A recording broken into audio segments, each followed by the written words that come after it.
दोस्तानी मोहतरम, क्या औरंगजेब आलमगीर रहमतुल्लाह अलैह ने हिंदुस्तान में लोगों पर जुल्म किया था? क्या है सच्चाई? पूरी हकीकत के साथ हम आपको वीडियो दिखाएंगे।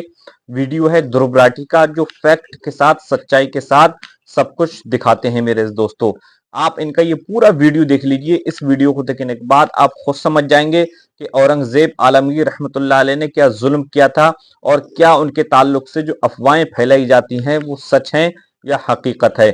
मेरे दोस्तों, आप पहले ये वीडियो देख लीजिए। आबादी अपने पॉडकास्ट पर एक गेस्ट का इंटरव्यू कर रहे थे और एक सवाल उन्होंने अपने गेस्ट से पूछा कि किन 3 इंडियंस को देश छोड़कर चले जाना चाहिए और कभी वापस नहीं आना चाहिए। 3 Indians that should leave India and never return are। अब पहली बात तो इस सवाल ही अपने आप में बहुत भद्दे किस्म का सवाल है, लेकिन वहां बैठे गेस्ट ने इस सवाल को लेकर कोई ऑब्जेक्शन नहीं किया।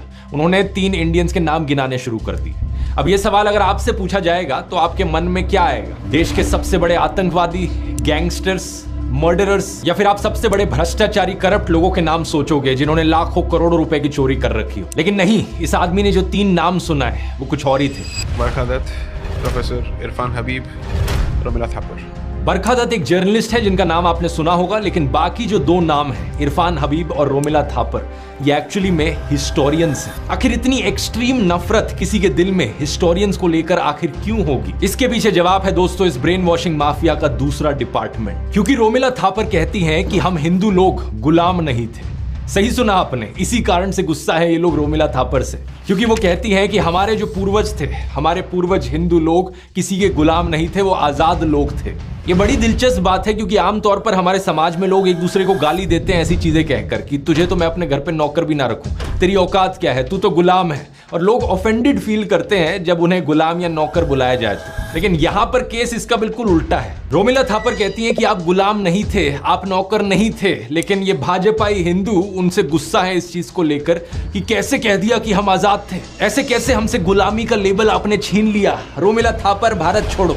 बात क्या है ना, असल में दोस्तों ऐसी चीजें बोलना इस ब्रेन वॉशिंग माफिया के एजेंडा के खिलाफ जाता है। मैंने आपको पिछले वीडियोस में बताया था कि इनके दूसरे डिपार्टमेंट का मकसद है आपको ये एहसास दिलाना कि आपके जो पूर्वज थे वो हजारों सालों से गुलाम रहे थे मुसलमानों के नीचे। ये आपको विक्टिम बनाना चाहते हैं, ये एहसास दिलाना चाहते हैं कि हम हिंदू लोग तो 1000 सालों से अत्याचार सहते आ रहे हैं और 1000 सालों से हम मुसलमानों के नीचे दब कर रहे हैं, मुसलमानों के गुलाम बन कर रहे हैं। इस झूठ को पकड़ना ज्यादा मुश्किल नहीं है। मैं आपसे सीधा पूछता हूं, बताओ क्या छत्रपति शिवाजी महाराज किसी के गुलाम थे? क्या वो किसी मुसलमान के नीचे दब कर रहे थे? ऑब्वियसली नहीं। हम सब जानते हैं कि वो कितने महान राजा थे जिन्होंने कई जंग लड़ी, कितना बड़ा अपना एम्पायर बनाया। तो कैसे कहा जा सकता है कि वो या उनके राज्य में रहने वाला कोई भी हिंदू किसी का स्लेव था? ये दोनों चीजें एक टाइम पर सच कैसे हो सकती हैं कि एक तरफ 1000 सालों से हम हिंदुओं पर अत्याचार हुआ है, हम मुसलमानों के नीचे दब कर रहे हैं, लेकिन दूसरी तरफ छत्रपति शिवाजी बहुत ही महान राजा थे और हम हिंदू आजाद थे उनके समय। व्हाट्सएप यूनिवर्सिटी के स्टूडेंट्स के लिए ये दोनों चीजें एक ही टाइम पर सच हो सकती हैं। जॉर्ज ऑरवेल की नॉवल 1984 में डबल थिंक नाम के कॉन्सेप्ट की बात करी गई। उस नॉवल में जो ब्लाइंड सपोर्टर्स होते हैं वो 2 कॉन्ट्रडिक्टिंग आइडियाज को साथ साथ एक्सेप्ट कर लेते हैं अपने दिमाग। व्हाट्सएप यूनिवर्सिटी के छात्र भी इसी कैटेगरी में आते हैं। अब जिन लोगों का ब्रेन वॉश हो चुका है, उन लोगों के दिमाग में जो शिवाजी की पिक्चर है वो भी कुछ ऐसे होगी कि एक तरफ छत्रपति शिवाजी महाराज खड़े हैं और उनके पीछे है हिंदुओं की पूरी आर्मी भगवे रंग से सजी हुई। दूसरी तरफ औरंगजेब खड़ा है और उसके पीछे है मुसलमानों की पूरी आर्मी, हर कोई ग्रीन रंग से सजा हुआ है। अगर आप भी ऐसा ही सोचते हो तो तैयार हो जाओ, आपकी आंखें खुलने वाली हैं। आइए कुछ हिस्टोरिकल फैक्ट्स जानते हैं। छत्रपति शिवाजी महाराज के पिता का नाम था शाहजी और उनके अंकल का नाम था शरीफ जी। और जानते हैं शरीफ जी नाम कहां से आया? ये नाम रखा गया एक सूफी सेंट के नाम पर। इससे पता चलता है कि ना सिर्फ शिवाजी महाराज खुद बल्कि उनके दादाजी भी हिंदू सेंट्स और मुस्लिम सूफी सेंट्स दोनों की रिस्पेक्ट किया करते थे। असल में बात क्या है ना, उस जमाने में कोई बीजेपी, कोई गोदी मीडिया, कोई व्हाट्सएप माफिया नहीं था हिंदू मुसलमानों के बीच नफरत फैलाने वाला। इसलिए इवन दो छत्रपति शिवाजी खुद एक हिंदू थे, वो मुसलमानों का बड़ा आदर करते थे। किलेशी गांव के याकुत बाबा शिवाजी अक्सर इनके पास जाया करते थे इनकी ब्लेसिंग्स लेने के लिए। खुद से वो हमेशा रिलीजियस फ्रीडम के फेवर में रहे थे। 2 नवंबर साल 1669 में लिखी गई ये एक चिट्ठी है। पंडित रघुनाथ राव शिवाजी के द्वारा दिए गए एक आदेश को कोट कर रहे हैं। श्रीमंत महाराज कहते हैं कि हर किसी को अधिकार हो अपना धर्म फॉलो करने का और कोई भी किसी और को डिस्टर्ब नहीं कर सकता। नोट किया जाता है कि प्लेसेस ऑफ वर्शिप हर जगह हो, प्रॉपर अरेंजमेंट किया जाए ताकि लोग अपनी प्रार्थना, पूजा या नमाज पढ़ पाए। ये पीर्स और मस्जिदों की भी अरेंजमेंट्स को देखते हैं। हिस्टोरियन खाफी खान नोट करते हैं कि शिवाजी के समय एक बड़ा स्ट्रिक्ट रूल हुआ करता था कि जहां भी उनके सोल्जर्स जाएं, वो किसी भी मस्जिद को, कुरान को या औरतों को चोट नहीं पहुंचा सकते। एक समय उनकी आर्मी ने एक मुस्लिम गवर्नर की डॉटर इन लॉ को कैप्चर कर लिया था और शिवाजी के सामने एक तोहफे के तौर पर उस लड़की को प्रेजेंट किया गया। जानते हैं शिवाजी ने क्या किया? उन्होंने इस औरत के सामने जाकर माफी मांगी और बड़े ही रिस्पेक्टफुल तरीके से उसे वापस भेज दिया। बीजेपी के जो लोग हैं वो शिवाजी की इस महानता को समझ ही नहीं सकते क्योंकि उनके रोल मॉडल है सावरकर। और सावरकर पता है क्या चाहते थे? कि औरतों को मोलेस्ट करना, औरतों के खिलाफ अत्याचार को एक हथियार की तरह इस्तेमाल किया जाए किसी भी वॉर में। हम जानते हैं कि श्री राम भी कितना रिस्पेक्ट करते थे सभी औरतों को, लेकिन सावरकर रावण को कोट करता है कहते हुए कि औरतों को अबडक्ट करना और मोलेस्ट करना परमो धर्म है। इसके बाद सावरकर ने एक्चुअली में शिवाजी के खिलाफ भी लिखा। ये कहा कि उन्होंने एक मुस्लिम औरत को वापस कैसे भेज दिया रिस्पेक्टफुली। इसलिए कोई हैरानी की बात नहीं कि सावरकर के फॉलोअर्स आज के दिन मोलेस्टर्स को मिठाइयां देते हैं। जो औरतों के ऊपर अत्याचार करता है उन्हें पार्टी की टिकटें दी जाती हैं और उनके ऊपर मालाएं चढ़ाई जाती हैं। साल 1648 करीब 500 से 700 पठान्स जो बीजापुर आर्मी के थे वो शिवाजी को ज्वाइन करने आए।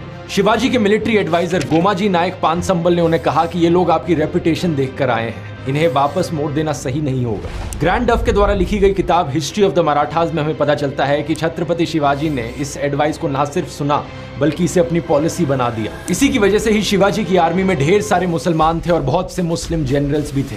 वीके राजवाड़े अपनी किताब मराठांच्या इतिहासची साधने के वॉल्यूम 17 पेज नंबर 17 पर लिखते हैं, शिवाजी के सरनोबत यानी कि इन्फेंट्री चीफ एक मुस्लिम थे, नूर खान बेग। सभासद बखर के पेज नंबर 76 पे आपको शिवाजी के लेफ्टिनेंट का नाम भी मिलेगा, शामा खान। शिवाजी के टॉप नेवी चीफ्स में से दो लोग थे, दौलत खान और दरिया सारंग। इसके अलावा कुछ और भी थे जैसे कि सिद्दी हिलाल और इब्राहिम खान जो कि उनकी आर्टिलरी का कमांड संभाल रहे थे। उनके सेक्रेटरी ऑफ इंटेलिजेंस भी खुद एक मुस्लिम थे, मौलाना हैदर अली। क्या आप जानते हैं इन सब चीजों के बारे में? शिवाजी महाराज की एक ये पेंटिंग है जो जरूर आपने कहीं ना कहीं देखी होगी क्योंकि ये व्हाट्सएप पर बहुत ज्यादा फैलाई जाती है। इसमें दिखाया गया है कि शिवाजी आदिल शाही सल्तनत के अफजल खान को मार रहे हैं। इसे इतना ज्यादा फैलाया जाता है क्योंकि इसमें एक हिंदू मुस्लिम को मार रहा है। लेकिन क्या आप ये जानते हैं कि अफजल खान के एडवाइजर कौन थे? कृष्णमूर्ति भास्कर कुलकर्णी, एक हिंदू ब्राह्मण। और ये किसके एडवाइस पर शिवाजी महाराज ने अपने पास एक लोहे का क्लॉ रखा था? उनके मुस्लिम बॉडीगार्ड रुस्ताम जमा के एडवाइस पर।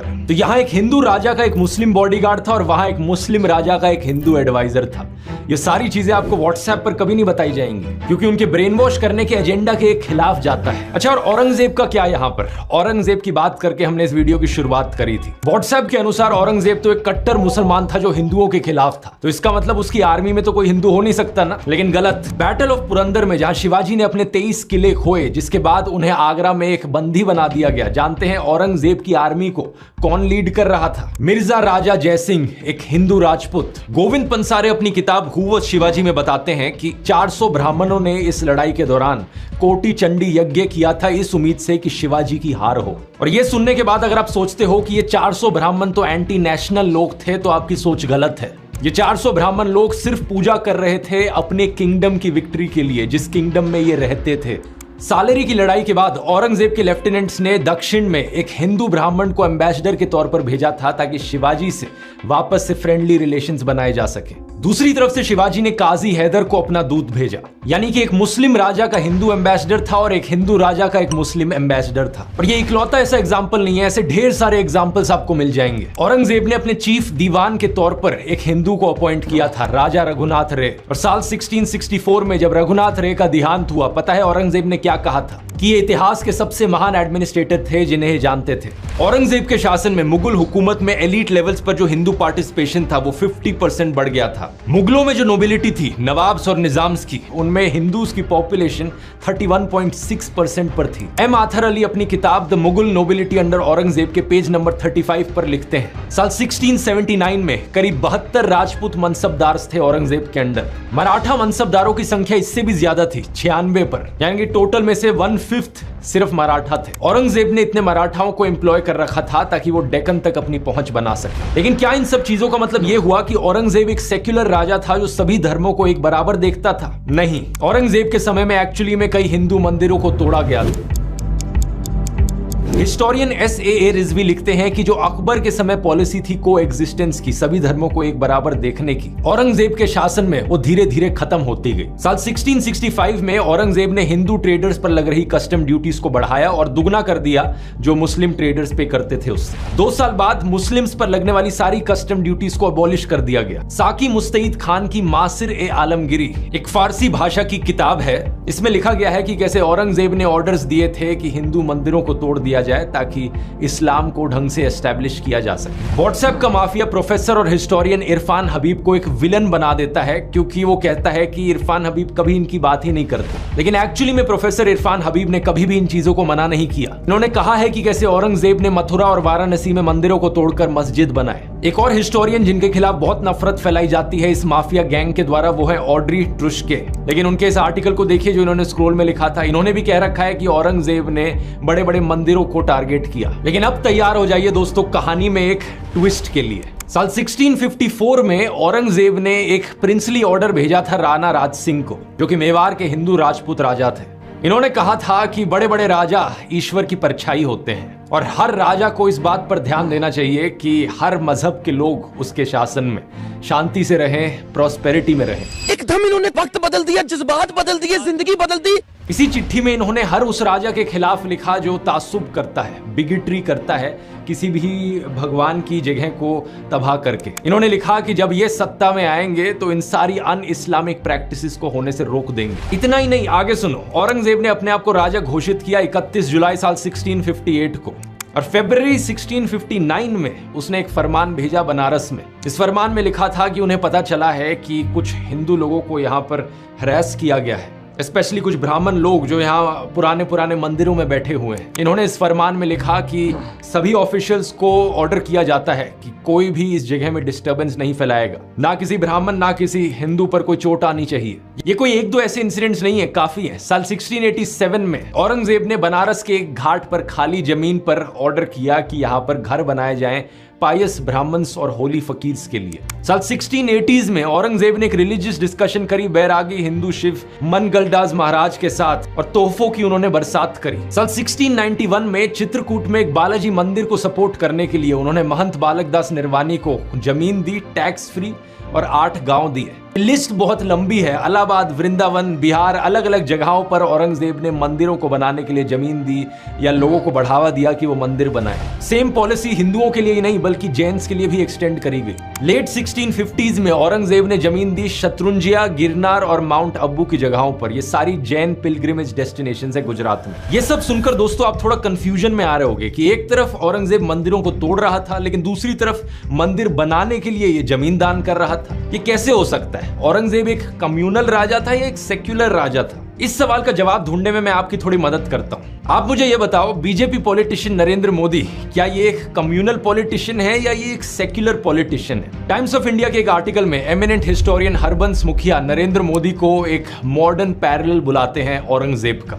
ऐसा इसलिए क्योंकि नरेंद्र मोदी और औरंगजेब के बीच में बहुत सारी सिमिलैरिटीज हैं। सबसे पहले तो दोनों का जन्म गुजरात में हुआ था। मोदी का जन्म वडनगर में हुआ था और औरंगजेब का जन्म दाहोद में हुआ था। दूसरा, नरेंद्र मोदी खुद को फकीर बताते हैं, कहते हैं कि 30 सालों तक वो भिक्षा पर जिए हैं। मैं 35 साल तक भिक्षा मांग करके खाया हूं। औरंगजेब भी खुद को एक साधु की तरह बताता था। कहा जाता है कि औरंगजेब ने शुरुआत में अपने पैसे कमाए कुरान की कॉपियां बनाकर और नमाज की टोपियों की स्टिचिंग करके।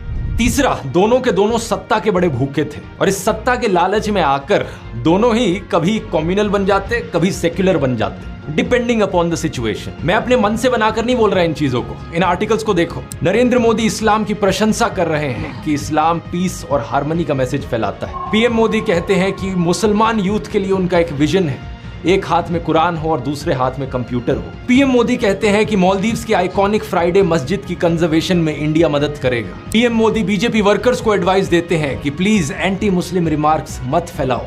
इन ट्वीट्स को भी देखिए। पीएम मोदी ईद पर बधाई देते हैं, कहते हैं प्रॉफिट मोहम्मद की टीचिंग्स को हमें फॉलो करना होगा। मुहर्रम की ओकेजन पर लोगों को हजरत इमाम हुसैन के सैक्रिफाइस का याद दिलाते हैं। ये तो हो गए हमारे सेक्युलर मोदी। अब दूसरी तरफ कम्युनल मोदी को देखिए। सीए एनआरसी प्रोटेस्ट के दौरान पीएम मोदी कहते हैं कि ये आग लगाने वाले कौन हैं, इनके कपड़े देखकर इन्हें पहचाना जा सकता है। ये आग लगाने वाले कौन है वो उनके कपड़ों से ही पता चल जाता है। इनकी लीडरशिप के अंडर एक से बढ़कर एक बीजेपी पॉलिटिशियंस ने नफरतखोर भाषण दिए हैं, लिंचिंग्स हुई हैं, बिल्किस बानो केस के कॉन्विक्ट्स को यहां पर मालाएं चढ़ाई गई हैं, उन्हें मिठाइयां दी गई हैं, उन्हें संस्कारी ब्राह्मण बुलाया गया है। व्हाट्सएप यूनिवर्सिटी पर डेली आपको कोई ना कोई मैसेज आता है जो मुसलमानों के खिलाफ नफरत फैलाता है। रिसेंटली भी पीएम मोदी ने अपने भाषणों में मुस्लिम्स के खिलाफ डॉग विस्लिंग करी। इन्होंने ऑपोजिशन पर आरोप डाला कि उनका मुगल माइंडसेट है। सावन के महीने में मटन बनाने का मौज ले रहे हैं, वीडियो दिखाकर वो मुगल के लोगों के जमाने की जो मानसिकता है ना, उसके द्वारा वो देश के लोगों को चिढ़ाना चाहते हैं। ट्विटर पर एक से बढ़कर एक अकाउंट जो मुसलमानों के खिलाफ नफरत फैलाता है, पीएम मोदी उन्हें फॉलो करते हैं। तो ये हो गए हमारे कॉम्युनल मोदी। व्हाट्सएप पर आपके फोन पर मैसेजेस आते हैं जो कहते हैं कि देखो हिंदुओं पर कितना अत्याचार किया है मुगलों ने सदियों से, और इसके बाद भी अगर कोई हिंदू सेक्युलर रहे तो वो कायर हिंदू होगा। ऐसी ही चीजें लिखकर भेजते हैं व्हाट्सएप में। मैं यहाँ पर इन व्हाट्सएप माफिया वाले लोगों से पूछना चाहता हूँ, क्या तुम लोग अपने आप को शिवाजी महाराज से ज्यादा बहादुर समझते हो? क्योंकि फर्क जानते हो पता है क्या है दोस्तों? छत्रपति शिवाजी महाराज भी औरंगजेब के समय पर ही जीते थे, लेकिन फर्क जानते हो क्या है? शिवाजी महाराज एक सेक्युलर हिंदू थे, वो मुसलमानों से नफरत नहीं करते थे। किसी भी इतिहास की किताब में इसका एक सबूत तक आपको नहीं मिलेगा जहां शिवाजी ने किसी भी मुस्लिम के खिलाफ डिस्क्रिमिनेशन करी हो। औरंगजेब ने नॉन मुस्लिम्स के ऊपर जिजिया टैक्स लगाया था। इसको लेकर शिवाजी ने पता चिट्ठी में क्या लिखा था? उन्होंने कहा था कुरान की किताब ईश्वर का शब्द है, इसमें लिखा गया है कि जो ईश्वर है वो पूरे ब्रह्मांड का ईश्वर है, सिर्फ मुसलमानों का नहीं। हिंदू और मुसलमान दोनों उसके सामने एक बराबर है। तो किसी भी एक धर्म के खिलाफ नफरत फैलाना उस ईश्वर के खिलाफ जाता है। शिवाजी महाराज ने अपनी चिट्ठी में यह भी लिखा था कि औरंगजेब के शासन में दोनों हिंदू और मुसलमान सोल्जर्स नाखुश हैं। अनाज का दाम बहुत बढ़ गया है, इसलिए जिजिया टैक्स लगाना ब्राह्मण, बैरागी और जैन साधुओं पर सही नहीं है। शिवाजी ने अपनी चिट्ठी में यह भी लिखा था कि गरीबों पर ऐसा टैक्स लगाना मुगलों के ट्रेडिशन के खिलाफ जाता है। ना तो अकबर, ना जहांगीर और ना ही शाहजहां ने कोई ऐसा जिजिया टैक्स लगाया था। शिवाजी यहाँ पर अकबर की तारीफ करते हैं, ये कहते हैं कि उनका राज 52 साल तक रहा, लेकिन उन्होंने सबको एक बराबर देखा। यही कारण है कि लोग उन्हें जगत गुरु मानते हैं। अब मुगल शहंशाह अकबर की बात करी जाए यहाँ पर दोस्तों, तो फिर से वही कहानी आ जाती है। व्हाट्सएप पर आपको एक बार फिर से हिंदू मुस्लिम की राइवलरी दिखाई जाती है। जैसे शिवाजी औरंगजेब की थी, यहाँ पर अकबर और महाराणा प्रताप के बीच एक हिंदू मुस्लिम राइवलरी दिखाई जाती है, दिखाने के लिए कि देखो हिंदू वर्सेस मुस्लिम, ये था हमारा इतिहास। लेकिन फिर से एक बार व्हाट्सएप के बाहर अगर आप नजर डालोगे असली इतिहास पर, आपको दिखेगा इस बात में रत्ती भर भी सच्चाई नहीं है। इस स्टैचू को देखिए, यह है अफगान के पठान हकीम खान सुर, शेर शाह सूरी के एक डिसेंडेंट। ये एक मुस्लिम वॉरियर हैं जो बड़ी महानता से महाराणा प्रताप की साइड पर लड़े थे और इन्होंने अपनी जान खोई थी हल्दी घाटी की लड़ाई में। दूसरी तरफ अकबर के पास थे हिंदू जनरल राजा मान सिंह और उनकी आर्मी में ढेर सारे राजपूत सोल्जर्स। व्हाट्सएप पर आने वाले मैसेजेस आपको कहानी सुनाते हैं कि कैसे औरंगजेब के समय में विश्वनाथ मंदिर को तोड़ा गया, लेकिन जो वो आपको नहीं बताते वो ये कि इस मंदिर को बनाया किस समय गया था? अकबर के शासन में। इसे बनाया गया था राजा मान सिंह के सुपरविजन में। अगर एक मुगल शहंशाह ने इस मंदिर को तोड़ा तो दूसरे मुगल शहंशाह ने इस मंदिर को बनाया भी। प्रधानमंत्री मोदी की सरकार ने भी अकबर को एडमायर किया था अपनी G20 की किताब Bharat the mother of democracy में।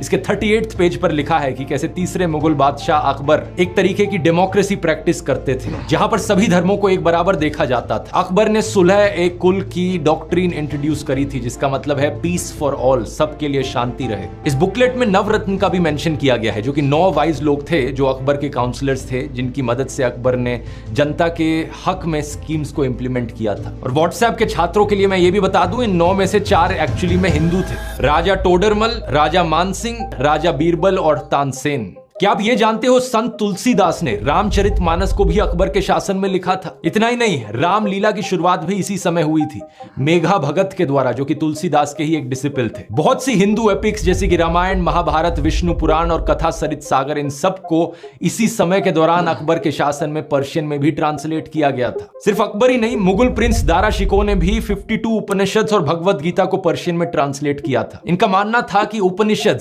किताब अल मखनून है, ये वो हिडन लॉस्ट बुक जिसका कुरान में मेंशन किया गया है कि ये ह्यूमैनिटी की पहली मोनोथीस्टिक टेक्स्ट थी। इन्होंने उपनिषद की इंपॉर्टेंस प्रोक्लेम करी सारे मुसलमानों के लिए और पूरी दुनिया के लिए। हिस्टोरियन के मोहम्मद कहते हैं कि जो ये पर्शियन ट्रांसलेशन थी उपनिषद की, इसी की मदद से बाद में जाकर इन्हें फ्रेंच और लैटिन भाषाओं में भी ट्रांसलेट किया गया। इसके बाद ये पहुंची American philosopher Ralph Waldo Emerson के पास और इसी की वजह से ही दुनिया भर में एक नई मूवमेंट की शुरुआत हुई जहां इंडियन रिलीजियस और कल्चरल टेक्स्ट को पढ़ाया जाने लगा। ये सब हुआ एक मुगल प्रिंस दारा शिकोह की वजह से। ये सब आपको व्हाट्सएप में नहीं बताया जाएगा, क्योंकि व्हाट्सएप पर जो आएगा वो सिर्फ हिंदू मुस्लिम के एंगल से आएगा, ताकि आपके दिल के अंदर मुसलमानों के खिलाफ नफरत जगाई जाए, हिंदू मुसलमान के बीच में दरारें पैदा करी जाए। ऐसा नहीं किया तो इनका ब्रेन वॉश वाला एजेंडा फेल हो जाएगा। फिर ये बाद में कैसे दिखाएंगे कि हिंदुओं को मुसलमान से खतरा है और मोदी को वोट करो।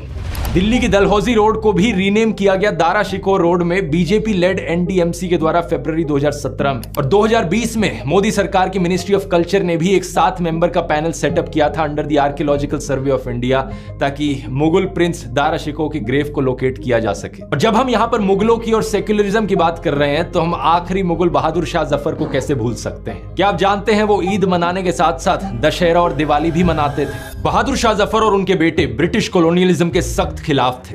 1857 की रिवोल्ट के दौरान मेरठ से कई सिपाही उनके पास आए और उन्हें अपना राजा प्रोक्लेम किया। इसके बाद उन्होंने कई सारे नवाबों को, जमींदारों को और लोकल राजाओं को कहा कि आओ साथ में मिलकर हम अंग्रेजों के खिलाफ लड़े। इन्होंने हाथ मिलाया नाना साहेब, रानी लक्ष्मीबाई, बेगम, हजरत महल और कई सारों के साथ। लेकिन अनफॉर्चुनेटली इन्हें ब्रिटिश के द्वारा कैप्चर कर लिया जाता है और एग्जाइल पर बर्मा भेज दिया जाता है। जब हमारे सेक्युलर प्रधानमंत्री मोदी 2017 में वहां गए थे तो उन्होंने जफर की मजार को भी विजिट किया था और उन्हें फ्लोरल ट्रिब्यूट दिया था। लेकिन इन मुगलों के अलावा भी दोस्तों ऐसे कई मुस्लिम राजा थे जो सेक्युलर थे, जैसे कि अवध के आखिरी राजा वाजिद अली शाह, जिन्होंने आदाब को इंट्रोड्यूस किया लखनऊ में एक सेक्युलर सैल्यूटेशन के तौर पर। कश्मीर के ज़ाइनुल अबिदीन, जिन्होंने जिजिया टैक्स को अबॉलिश किया और हिंदू सेंटिमेंट्स को रिस्पेक्ट करने के लिए इन्होंने गौ हत्या पर भी बैन लगा दिया। इन्होंने संस्कृत लैंग्वेज और लिटरेचर में पेट्रनेज भी एक्सटेंड किया। अब राजाओं का ये इतिहास इकलौता सबूत नहीं है दोस्तों, इसके अलावा भी हमारे पास ढेर सारा सबूत है जो ये साबित करता हो कि आम हिंदू और आम मुसलमान इतिहास में एक दूसरे के साथ खुशी खुशी रहते थे। व्हाट्सएप पर जो आपको बताया जाता है कि हिंदू मुस्लिम के बीच में दुश्मनी चलती थी पिछले हजारों सालों से, या हिंदू मुसलमानों के नीचे दबकर रहते थे, ये सब झूठ है। जो कॉर्डियल रिलेशंस हमें हिंदूज और मुस्लिम्स के बीच में देखने को मिलते थे उन्हें गंगा जमुनी तहजीब कहा जाता है। लोग हिंदू और मुस्लिम संतों को साथ में रिस्पेक्ट करते थे, साथ में एक दूसरे के त्योहार मनाते थे, पेंटिंग्स और म्यूजिक जैसे आर्ट फॉर्म्स फ्लरिश करते थे। इस टॉपिक पर इतना कुछ है कहने को कि इसकी बात करने के लिए एक पूरा सेपरेट वीडियो बना सकता हूं मैं। लेकिन अगर हम आज की भी बात करें, हमें आज भी देखने को मिलता है कि कैसे मुस्लिम्स रामलीला को ऑर्गेनाइज कर रहे हैं। कई मुस्लिम्स भाग लेते हैं रामलीला में अलग अलग रोल्स करते हुए, कोई रावण के पुतले बनाते हैं।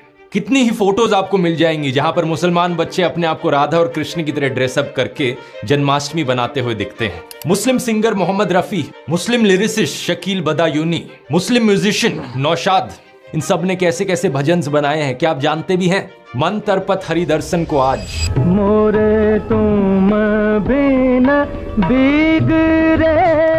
आज हमें यह भी देखने को मिलता है कि हिंदूज इफ्तार पार्टीज ऑर्गेनाइज कर रहे हैं मुस्लिम्स के लिए। ये जरूर है कि कम्युनल दंगे हमें टाइम टू टाइम देखने को मिले हैं। नफरतखोर लोग टाइम टू टाइम निकल कर आए हैं जो हिंदू मुसलमान को बांटना चाहते हैं, हमारे देश में एक दरार बनाना चाहते हैं। लेकिन पिछले 1000 सालों में जो भी कुछ हुआ हमारे देश में, हम हिंदुओं ने और मुसलमानों ने साथ में मिलकर उसे सहा है। दोस्तान मोहतरम, जैसे कि आपने ये वीडियो देख ली, मेरे दोस्तों आप वीडियो देखकर सच्चाई बिल्कुल जान गए होंगे कि हकीकत क्या है और सच क्या है। मेरे दोस्तों उम्मीद है कि आप ये पूरी वीडियो देखकर पूरी हकीकत और पूरा सच आपके सामने आ गया होगा। मेरे दोस्तों अगर वीडियो आपको अच्छी लगी तो वीडियो को लाइक कर दें। अगर आप अपना कोई मशवरा देना चाहते हैं तो कमेंट में दे सकते हैं। मिलते हैं इंशाल्लाह आने वाले अपडेट के साथ। अस्सलामु अलैकुम वरहमतुल्लाहि वबरकातुहू।